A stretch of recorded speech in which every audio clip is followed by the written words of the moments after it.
Hello and welcome back to FlurrySports. Either you just watched the worst episode in Hard Knocks history, or you got supposedly clickbaited into this video, and this is me actually telling you, don't watch it.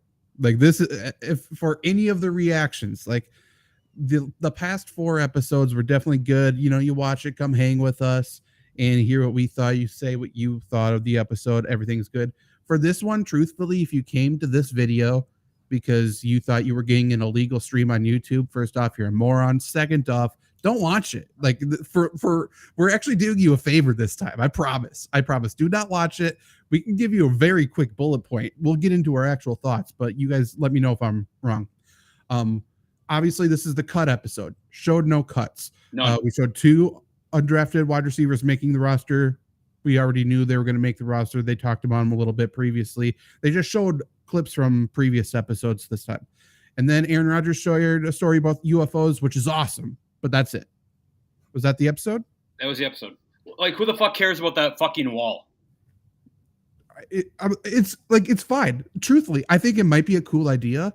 It means nothing to viewers. There was maybe 5 minutes of football in this episode. It was most of the episode was going down that fucking hallway very slowly. And even the voice of God, the guy talking about it, was not sold on what he was saying. Into it. No, because he's like making a metaphor about football, and it kind of worked, but even he was like, well, this metaphor kind of falls flat here. It was, Luke, you called this the worst episode in Hard Knocks history. I said that a second ago as well. For sure, this felt like the laziest episode in Hard Knocks history. Yep. It felt like there's no work put into it. It was weird. No storyline whatsoever. No. There was no point. I don't get it. Like, it's just a recap. It was for sure. It was a recap. I understand not showing players getting cut. Trevor, you and I talked about this a little bit before we started the stream. I understand not showing players getting cut because, truthfully, oftentimes this is a player's dream getting destroyed on national television. Everything they've worked up for their entire life to this moment getting cut, and they legitimately may have no fallback. Their life might be fucked now. Like, I understand not showing that. I don't understand acknowledging that's like, this is what's going on, and then doing nothing else. Mm-hmm. Like, you can say, we're not going to show the cuts. You can say, oh, there's this good story about these players that, you know, made the team, but then do something with it. Like, they just acknowledged what was happening and then did nothing. They just said it in the most uninteresting way possible. At least tell a new story.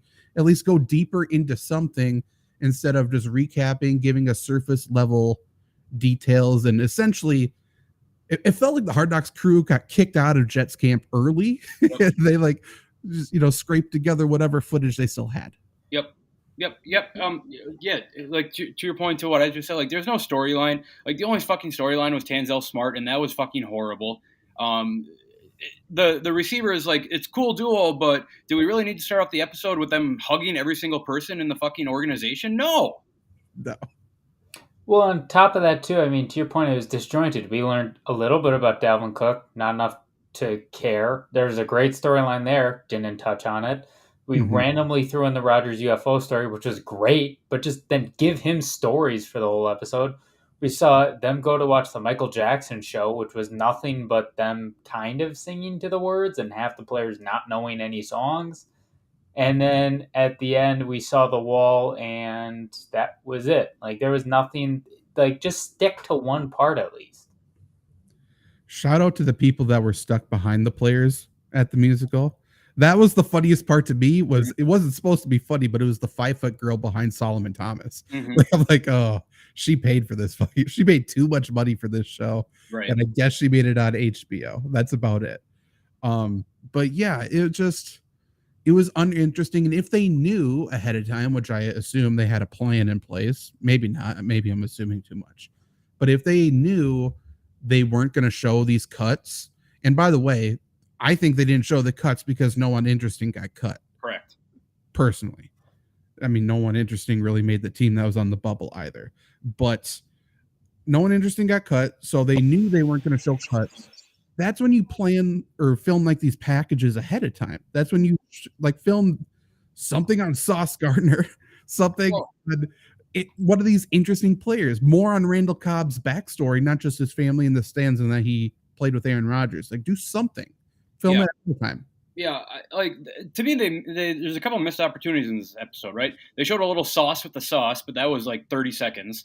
Also, how are we not talking about the Bills? This is the biggest game the Jets have had in 10 years. Yeah, massive. Well, and you get Uzama photobombing at the end. He's a great person. We didn't see anything of. We still have not seen anything on CJ Mosley. Obviously, that's not going to happen. And I mean, if you want to put in something funny, put in like Randall's. I don't know if filming would have wrapped up before then, but Randall Cobb's reaction to his fine, like something.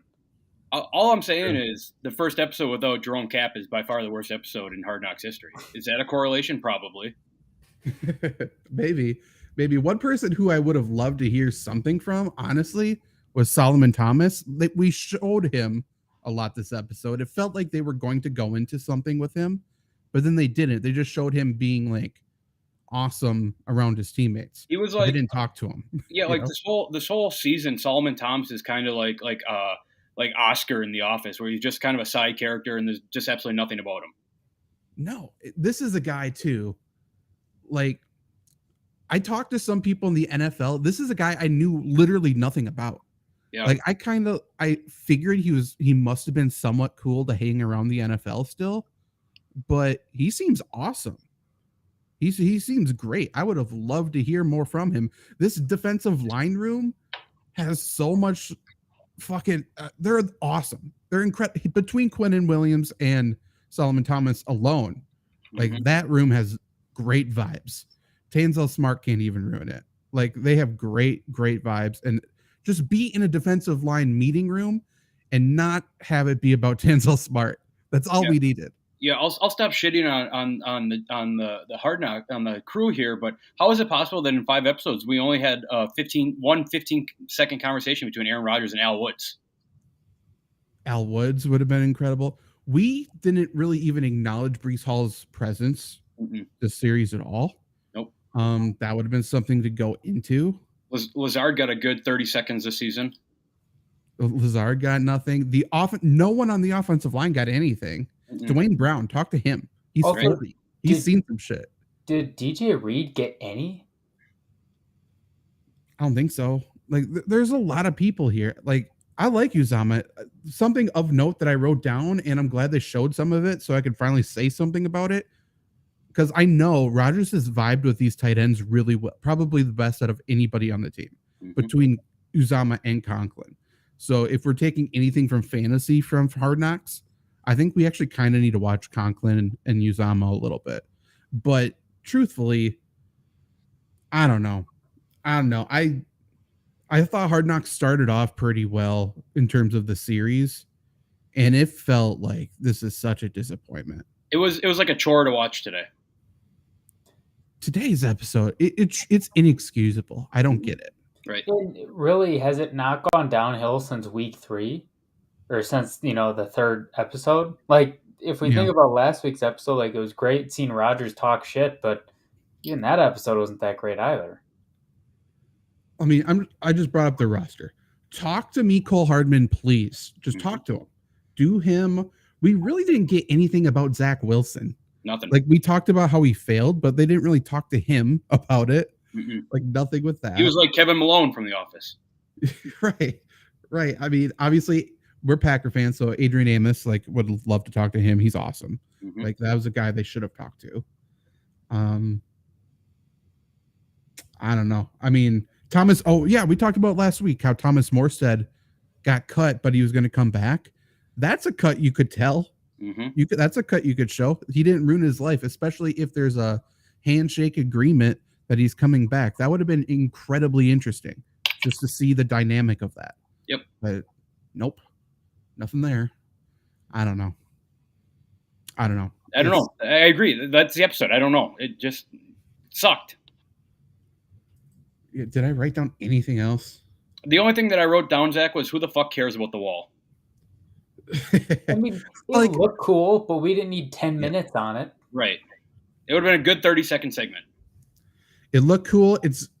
It's a different way to do a mantra, which inherently is a little bit cheesy always, but this is a better way to get people to buy into it, which is all you need with a mantra. So I liked it, but it's not for us. The wall's not for the viewer. It's for the team. Right. So showing it, it's like if they kind of did it a little bit, I suppose, but they kind of cut it short last year with Grit on the wall. They kind of talked to Dan Campbell about Grit, but they didn't talk about the actual wall itself. Right. It's like if they spent 10 minutes on the wall, like, why did they do it? And Stu was right. Who gives a fuck? It's so weird. It's so weird. I will say, though, the highlight, obviously, is the Aaron Rodgers UFO story. Yep. That's cool. Yep. It's amazing how it shows how little content they had planned. That HBO's Hard Knocks, in the final episode before the season, one of the biggest seasons in NFL history, because of such a turnover, because there's no Tom Brady, because of the movement of Aaron Rodgers, and just historic things happening in the NFL. They spent time on UFOs. They showed some like royalty-free sky images with it, which is what the super fuck was lame. that? It was late, but it's still funny that Rodgers is talking about UFOs. And I ask you guys this because I don't know the answer. I don't think he used the word alien once, right? No, he didn't. I was waiting for it and he didn't. All he said was UFO. Right. I couldn't remember if he used it at the beginning. I know at the end he made sure to clarify, I don't know what it was, but it was a large, unidentified flying object in the sky. Mm-hmm. And I just want to point this out because I can't wait for everyone to be like, of course, Aaron Rodgers is talking about aliens. Aaron Rodgers made this into an alien propaganda thing. I just want to point that out because that's what it's going to be tomorrow by a bunch of old, angry white people saying how Aaron Rodgers was high. Mm-hmm. Like, that's what it's going to turn into this episode. Because it's the only thing interesting. Even if he was high, who the hell cares? It makes it that much more funny. Everybody loves the high friend that has wild stories. Well, also, he just didn't say anything. He didn't accuse or jump to conclusions on anything. That's why, like, he was so level-minded, level-headed about the entire situation, where truthfully, if you went into it without bias, there's no way you could hate what he was saying. Correct. But I know what people are going to do with it, which Correct. is what makes me upset. Correct. I have a good UFO story. Go for it. So, a couple summers back, probably 6-7 years ago, I was in Utah on a house. I stayed on a houseboat for 2 weeks. Great alien place. Yeah, those skies are as clear as you will ever find in anywhere in the world. We had a huge like fireball come through the air. Whoosh. This is probably midnight, 1 a.m., something like that.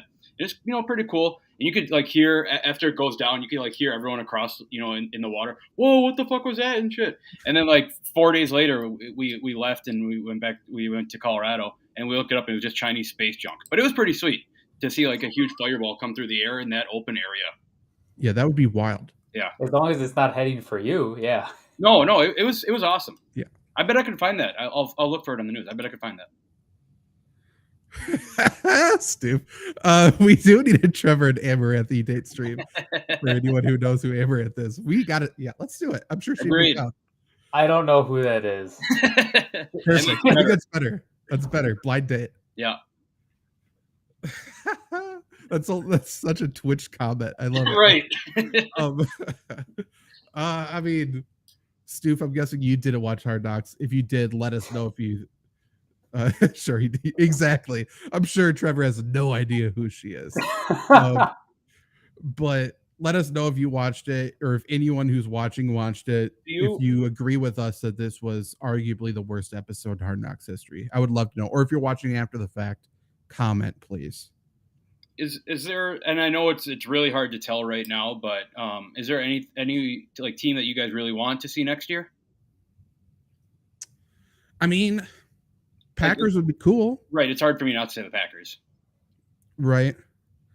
We just want your blind loyalty, Stoof. That's all we're truly after here. So don't watch it. If you're a fan of Hard Knocks, do not watch the episode. I would kind of like the Bears. I just want to see. I think they have storylines there. I think their new GM is something. Justin Fields, seeing who he is as a leader, seeing that coaching staff, that could be all right. The historic teams are That it's cool. Yep. Because there really hasn't been. Yo, can that you much. imagine if they did a Bears episode in Platteville, Wisconsin? I would lose my shit. You know who I would love? It's not going to happen. I would love the Patriots. Yeah. Yep. That's a team who I think actually could miss the playoffs, and they would be eligible then. Browns too. I think it'd be fun. Browns would be interesting. There's something there. Mm-hmm. Anybody else? I don't even know. Cardinals are such a dumpster fire. It could be maybe, fun. Maybe one of the AFC South teams. Like, I wouldn't mind seeing the young guys. Yeah. I mean, I'd like to see D'Amico. So Houston's fine. I love D'Amico. Yep. And I have nothing against Stroud. I'd like to see Jim Irsay. Yeah. I mean, he is one of the most interesting people of all time. So I would love it. Whole lot of massages on Proud Hard Knocks. Yeah. And by the way, it would be a happy ending at least. Unlike this fucking series. This was a nightmare. Someone would get off. Or Washington. Oh, yes. Washington. That's what they would probably do. Well, no, because Rivera's going to get fired this year. Right. New coach. Oh, yeah. I can't have a new coach. Yeah. Damn. Maybe they'll break the rules for it. Yeah. I guess I don't know. So I guess, like, after watching Hard Knocks, do you guys have like any hard thoughts on the Jets? Like, are you rooting for them? Where do you think they finish? Anything like that? Did that hype you up for the Jet season at all? I think they're great. I think they're very good. I drove to Iowa to make another bet today, and I bet them along with other teams to make the playoffs again. Minus 148 to make the playoffs. Don't understand it. Yep, easy money. Yeah, I think they have a strong chance to win the division. I think they're one of 6 contenders in the end for a Super Bowl right now as well. Correct. Yeah, I mean, I think they're vibing. I think they're good. I think they're deep at every position. And the whole weakness, by the way, that everyone's like, oh, they can't win because their offensive line. What's been said about their offensive line since week 1 of the preseason? Right. Absolutely nothing. And anybody who knows anything about football knows every one of those offensive linemen, by the way, that made the team. Like, they're starters right now. Dwayne Brown, Laken Tomlinson, Connor McGovern, Elijah Vera Tucker, Mekhi Becton. And then their backups are Max Mitchell, Billy Turner, Joe Tippmann, Wes Schweitzer. They have bona fide studs. They're guys across the line. Well, and even if they don't, you don't think out of all the quarterbacks in the NFL, Aaron Rodgers is the most adept at figuring out anyways. He could have a sieve as an offensive line. It would not matter. To add on to the Aaron Rodgers conversation, it's obvious, right, that the Jets took the exact opposite route that the Packers have been doing for the last 15 years and using 10 roster spots on skill positions. Yeah, weird. Yeah. They're giving him weapons. That's crazy. By the way, like, I think Jason Brownlee is a good player. He's one of the undrafted rookies to make it. I think he's a solid player. I think Xavier Gibson's going to make a play this year, like a big play for this game. He's fast, man. He's fast. He's a playmaker. He has that vibe about him. Like, in the biggest game of the year, he's going to take a kick to the house or just something like that. Yep. They kept 4 running backs too. I mean, 5 running backs, including the fullback. Okay, I was going to say, so that's 11 spots. 5 running backs, 6 receivers. Yeah, 7 receivers. Who's the 7th? Irvin Charles. Oh yeah, yep. I don't know. I mean, he might just be Trenton Irwin from the Bengals in a hat. I don't know. I think he's just Tyler Irvin from the Packers. Maybe, yeah. Who knows who that guy is? But yeah, they're stacked. They're good at every position, and they have to run the gauntlet in the AFC. But I think that's their only downside. And by the way, once the offensive line and Aaron Rodgers get on the same page and fully get bought in and relaxed with his cadence, it's game over. Yeah. Like, that offensive line is going to be fine. Yep. They haven't implemented that other layer of the offense yet. Jags would be a good Hard Knocks team. They can't because they made the playoffs last year. And they're going to win the division this year too. Probably. But I mean, I would love to watch Doug Peterson. And Trevor Lawrence for sure. Yeah, wherever Caleb Williams goes, Stu says true. Him or Drake May at this point. Yep. I want to see where Shedeur goes. Yeah. I haven't. I mean, he feels like a Raider to me. Right, because unfortunately, if there's a season with Shedeur, there's going to be a ton of Deion Sanders. maybe I don't know. You're telling me Deion's not getting on TV, Zach? I mean, good point. That's a great point. I mean, he's gonna be just filmed like from a cell phone, but it's gonna be 30 minutes. It's gonna be better than that shitty ass episode we just watched. Right. How do we see the Chargers? Martin, by the way, who are you a fan of? Are you a fan of the Steelers or I can't remember. I know he said they were going to be good. I didn't know if he was a fan of them. How do we see the Chargers? I think they're going to be in every single game. And they're going to lose too many of them. I don't think every fucking year. I think they missed the playoffs this year. AFC's tough. Right. I think they're a 9-win team. Yep. I agree. Yeah, and I'm sure they're in the race in week 18. And they're going to be in the hunt in week 14 in the playoff picture.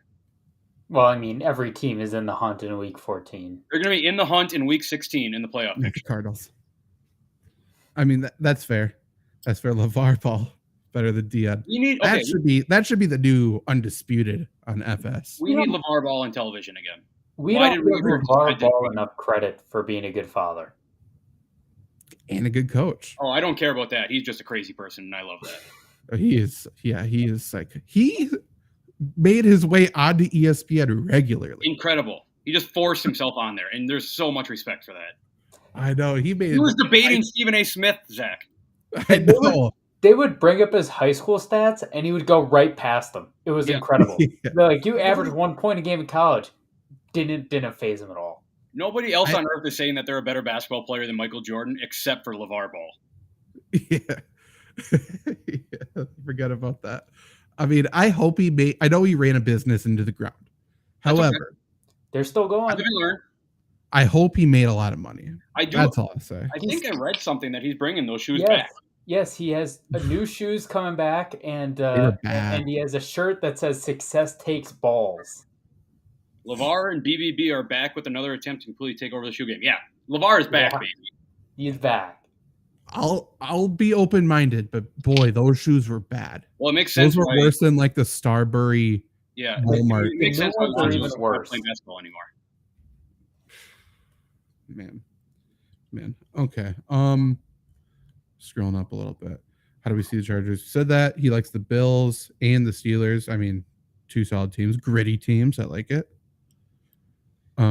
I could see, and it was kind of so cool. Martin saying, he thinks the Steelers and the Bills are going to make the playoffs. I agree with that, but I can see the Bills missing the playoffs this year. I agree. There's like making the playoff parlays, preset parlays on the sports book today, and I avoided the Bills specifically. Yeah. Like I think I had one like Chiefs, Jets, and 49ers all to make the playoffs or something, and it was like plus 200. Oh, easy. Like, okay. I know. It's your money right there. Yeah, I don't get it. But yeah, Bills, I feel like, I mean, again, I've been saying it a lot, but McDermott's the defensive play caller and the head coach now, so he's wearing two hats. He's going to take a step back. Defense all gets older. They were already an aging defense. Yeah, and Josh Allen's a stud, but how come nobody talks about him leading the league in interceptions last year? Yeah, I don't know. He had some really bad plays last year. In the playoffs, too. Yeah. Yeah, I think their offense could be better than they were last year, but I think the rest of their team is just going to be worse. Yep. So I think it's tough. But I mean, they're still very good. I like criticizing them, probably 9-10 win team. Right. Honestly, Stu, like Bills Jets week 1 decides the division. It could. This is a massive week 1 game. Yep. Good thing there's nothing talked about it in Hard Knocks. Right. Not even acknowledged. Not even a little bit. Not even, okay, now we're preparing for Buffalo. Just say the word Buffalo Bills and I would have been happy. Yeah. Something. The defensive line, the defensive coordinator, somebody like, now we got to focus on figuring out how to stop Josh Allen. Something. Yep. Oh, the one thing we didn't get a Salah reference to another NFL team. So that was kind of interesting. True. I was waiting for him to bring in like Buffalo to that, climbing the mountain thing. He didn't bite. No. I did like the 50 Cent in this episode. They got a little 50 Cent music going. But like, how do you not bring him on the show? 50 Cent? Yeah. I mean, he's a New York guy. I guess. I mean, he was a California guy a couple years ago too. Oh yeah, that's all right. We don't need 50 Cent. I like the music. We don't need to see. Then bring on Jay-Z. Sure, or sure, Nas. for sure. Yeah, anyone but. I mean, who were the? It was the Karate Kid they showed. They had Method Man, which was good. Method Man was on the show? The Or first just music? episode. Yep. The first episode, he broke down the huddle at the end. God, that feels like forever ago. I don't even remember. You call me Buffalo Bill. Put the lotion in the basket.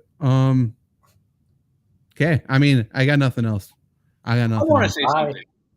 No, Go I want for to it. say something to all those fucking idiots who are commenting thinking that they're going to find a stream of Hard Knocks on YouTube. How fucking stupid are you? Have you ever been on YouTube before? Yeah, I don't get it. Yeah. I don't get it, but keep clicking. You'll find something. Keep clicking ours. 12,000 clicks later and like 200 dislikes later. Mm-hmm. Like, Hey, sorry Zach, about it, dude. Zach, should we tell them where they can send their unpleasant comments to, or no? That's true. Like, if you are that upset, please just submit all comments to Hannah Bruner at Elk Mountain School District. Just send them all her way. She'll sort through them. The podcast is not going right now. She's got some extra time. It's all good. Martin wants to know, since we're Packer fans, how do we see the season going? 6 wins. 6 wins. I think the betting line's 7.5. They are projected to lose the division officially now, but they're behind the Bears. They're 4th in the division, and I think that's fair. No, I think they're the worst team. I think it's fair. I think they won 5. We had this conversation last week. I disagree with you guys on that. And that's fine. Again, talking about big week 1 games, I think the week 1 game between the Packers and Bears might determine who's the last team in the division. Sure. Possibly. We'll see. Martin, I do not think that Jordan Love's a bust. I think he just got put into the wrong situation. Horrible situation. And he'll be labeled a bust. Yeah. But truthfully, he's had nothing. Yep. He hasn't been given a chance to succeed, and not like a chance to play, like just a chance to be successful, really. Because he's been learning, he's been preparing. I do think he's much, much better now than he was a couple years ago, right? Of course. But the situation's bad. The situation's still terrible around him. Yep. His his receivers have the highest is 1 year of experience in the NFL. And the I think you could argue his situation is worse than when he came into the NFL because he has no offensive players and their defense is worse. Well, there's going to be people who argue the Packers finally invested in playmakers on the offense. And that's true. But you can't just get rid of everybody and just have all first-year guys or second-year guys, which is literally all it is. It just doesn't make sense. The schedule's fairly easy, says Stoof, and you're correct. Yeah. Very patty cake schedule. It's fairly easy for a good football team. Right. Jaden Reed, Martin asks. I think he's been pretty good. I love Jaden Reed. He's an awesome guy outside of football and everything. He's been a few really nice catches, actually. And, the reason for those nice catches were terrible throws, but we won't get into that as well. He has Madden 24 now. How do you like it? Luke, by the way, has figured out how to run the football, and I feel like it's opened everything up for you. Yeah, but I don't really know. He's still 3rd in the division. I don't really like running. That's fair. I mean, I'm pissed. I'm pissed that I can't throw more than 10 yards downfield. That if you guys knew me in Madden, every single one of my passes is going 30 yards downfield. I mean, set it up. Zach, I don't play the defense. They come down and score, and I don't have momentum the entire rest of the game, and the game's totally the defense. I think I just figured it out. It's a very easy solution here, and you just refuse to take it. Just blitz. If your defense is giving up points every time, anyways, just blitz every time. No, I'm trading for good guys, so the computer is better at defense. Yeah, have fun with the cap hit for that. Have fun. Hey, I still have like $80 million in cap space right now. All my guys that goes away real quick. Let me tell you. Yeah, the penalties are weird. I don't know exactly how it's. I have all the guys I need. I have them signed for 4 years. Okay. The guys you need are, you're 3rd still, right? You got to get better. What did you say? You say all the guys you need, but then you just said you had to trade for more people. Well, the guys that I want to develop is what I mean. The guys who I'm going to have on my team in 5 years, they're good. They're fine. Okay. And I mean, I'll trade you some defensive players. I want draft picks. So. I have 0 draft picks in the next 3 years. Okay, great. Okay, the Los Angeles Rams. Yep. Which mode do we play? We play online franchise together. Ultimate Team's very fun as well. Like the season's kind of started and you're kind of already out of Ultimate Team because there's a lot of shit going on. But Martin, if you get like Madden next year and you want to play Ultimate Team, it's very, very fun. Ultimate Team got ruined, in my opinion, when they started adding too many cards and they went all in for the money. Oh, I like all the cards. I like changing my team all the time and shit. I like it, but to your point, like if you're not on it, you have to be honest. Even if you take a week off, you're done. Yeah, you're completely done. So I don't know. I haven't really played it this year, so I'm probably not going to do it. The offline franchise is also very fun to do. Yeah, for sure. I haven't done Superstar, but Trevor, you said it's good. Okay. Well, if you guys enjoy us, just know tomorrow is the first official fantasy football ranking show of the year. Every single Wednesday we go live to go over the weekly rankings for fantasy football, talking about who we like more or less than the consensus. That has really helped out a lot of people who have watched us with winning their leagues, winning their weekly matchups, because you look at the consensus rankings and you just pick the people because you assume it's good. We've been good differentiators, I would say. So we will have our rankings show every single Wednesday night, 7 p.m. Central, immediately followed by Lombardi Sweep, which is a Green Bay Packers podcast with us three. And sometimes Janet doesn't have a voice. Sometimes she's not there. But it's pretty much steady, us three. So stay tuned to that. And just follow us in general, because we will be having multiple shows for fantasy football throughout the week. And it's not just us. There's going to be other people as well. But you will still see our faces mixed in throughout as well. Yes, Trevor? Stu, if you get us or get your army, your Steve Curry army, you get FlurrySports at 25,000 subscribers by the end of the month, we will do whatever that E-Date stream is with whoever the hell that is. I don't know who that is, but... Oh, we're doing that either way. Yeah, I think a hot tub E-Date with Amaranth, I think will... Mm-hmm. It'll drive views for sure. Yep. That's fair. And I can't imagine why she wouldn't agree. So, I mean, and Trevor, again, we can't express this enough, has no idea what he's walking into, which I think is great. And I think he'll be pleasantly delighted as well. Is the Colorado hype real? Yes. I agree. I think they beat a subpar team, but I think they're good. They're a top 10 team in college football. I don't know if I go top 10 yet, but I think they're good. Deion's got it going on. They don't have a defense. Deion does have it going on. You don't need defense in college football, Trevor. Says the guy whose team with no defense went 2-15 in Madden. So that's, Malik Cunningham was my quarterback. It wasn't my defense's fault. Your defense gave up 630 points, Luke. If I had a quarterback, I could easily match those touchdowns. That's a good point. That's a good point. You don't lose games if you score more points than the other team. Travis Hunter, Jesus. Travis Hunter is my new fucking franchise quarterback because Anthony Richardson's out for the year. Yeah. Travis Hunter is like, if we're ranking people to ever exist, it's like Jesus, Eminem, Travis Hunter. We'll go out on that. You'll get more rankings like that tomorrow night for our fantasy football ranking show. So tune in.